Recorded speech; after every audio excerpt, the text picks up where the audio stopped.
বলেছিলাম যে এটা সরকারের পলিসি ম্যাটার সরকার যদি এটা আমাদের যে প্রতিষ্ঠিত যে আইনগুলো হচ্ছে সেই আইন আমাদের যে সুপ্রিম কোর্টের বিভিন্ন সময়ে আমাদের যে বিভিন্ন রায়ে ওনারা বলছেন যে পলিসি ম্যাটার সরকারের এটা প্রশাসন থেকে তারা পলিসি মেক করেন, এখানে ইন্টারফেয়ার করা যাবে না। সেই কথাটাই বলছিলাম। আর ওনারা বলছিলেন যে অন্য একটি মামলা ইতিপূর্বে সুপ্রিম কোর্ট, সেটা আমি বলছি সেই সময় কোটা পদ্ধতি ছিল এবং তখন একটি মামলায় কোটা পদ্ধতি মেনটেন না করার কারণে রিট পিটিশন হয়েছিল। তার বিপক্ষে যখন সরকার আপিল বিভাগে যায় তখন কিছু এক্সপাঞ্জ করে দিয়েছিলেন ওনারা এই কথাগুলো। তো ওইটা তো অ্যাপলিটিশন তো কখনো বলেনি যে না কোটা রাখতেই হবে, সেটা না। এখন এটা হচ্ছে যে যেহেতু আগে কোটা ছিল, কোটাটা এখন বাদ দিয়ে দিয়েছে। এখন যদি কেউ যদি অ্যাগ্রিভ হয়, সে যদি রিট পিটিশন ফাইল করে, সেটা কোর্টকে দেখতে হবে যে এটা কোটা রাখাটা যে এটা কি কোনো সরকারের পলিসি নাকি আইন নাকি অধিকার। তাদের তো এটা কোনো অধিকার হবে না।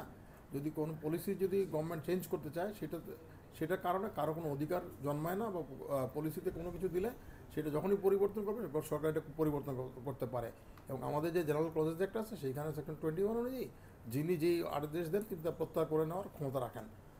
তবে যদি কারো অধিকার থাকে তো সেই অধিকারটা নষ্ট করা যাবে না। এইখানে কারো কোনো অধিকার জন্মায় নাই। এখানে কারো কোনো অধিকার জন্ম নেই, কারো বলে নাই যে না যারা যারা এখানে সুযোগ পেয়েছেন তাদের বাদ দেওয়া হলো, তা না। বলছে এখন তো আর কোটা রাখা হবে না। তো ভবিষ্যতে আর কারো ওই যেদিন আদেশ দিয়েছে তার পরবর্তীতে আর কোনো কোটা রাখা হবে না। যাই হোক, হাইকোর্ট ডিভিশন যেহেতু রায় দিয়েছেন, দিয়ে ওটাকে রুল অ্যাবসলিউট করেছেন। আমরা আজকে গিয়েছিলাম চেম্বার জাজে। উনি বলছেন যে 4 তারিখে পূর্ণাঙ্গ বেঞ্চের শুনানি হবে। আর বলছেন যেহেতু এখনও রায় বাইর হয়নি, অতএব এটা নিয়ে কোনো কিছু হচ্ছে না, তো সেই ক্ষেত্রে ওনারা 4 তারিখ শুনানি করবেন।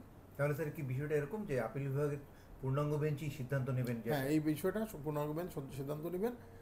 যে কোনো বিষয় পূর্ণাঙ্গ বেঞ্চেরই দায়িত্ব হচ্ছে মানে ফুল কোর্টের না, মানে আপিল বিভাগের আদালত যেটা আছে তার হচ্ছে দায়িত্ব এটা শুনানি করা। আমরা যখন নিয়ে যাই তখন ওই আদালত যখন শুনানি করেন, সেই শুনানি করায় যে ওনারা যে আদেশ দেন সেটা হচ্ছে আদালতের আদেশ।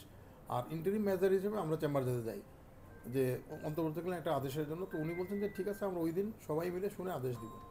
আচ্ছা, আপনি একটু আশঙ্কার কথা বলছিলেন যে এই যে আপনি তো এটা স্থগিতাদেশ চেয়েছিলেন, কেন আপনি বারবার এটা? না, আমি বারবার চেয়েছি, কারণ কি এটা যেহেতু গভর্নমেন্ট ইতিমধ্যে সিদ্ধান্ত নিয়ে এটা সেটেল করে ফেলছে, এটা তো সেটেল হয়ে গেছে। এটা আবার একটা এটাতে নতুন করে কথা উঠবে, নতুন করে আবার বিভিন্ন ধরনের বিভ্রান্তি সৃষ্টি হতে পারে। এইসব কারণে আমি বলছি যে এটা এখন স্টে থাকুক। যদি ওনারা আপনারা সুপ্রিম কোর্টের আপিল বিভাগ যদি শুনানি করে যদি মনে করেন যে না এই রায়টা ঠিক আছে, তখন আপনারা দিবেন। কিন্তু এখন তো ওনাদের কোনো স্টে নাই, কিছুই ছিল না, হাইকোর্টের রুলেও ছিল না।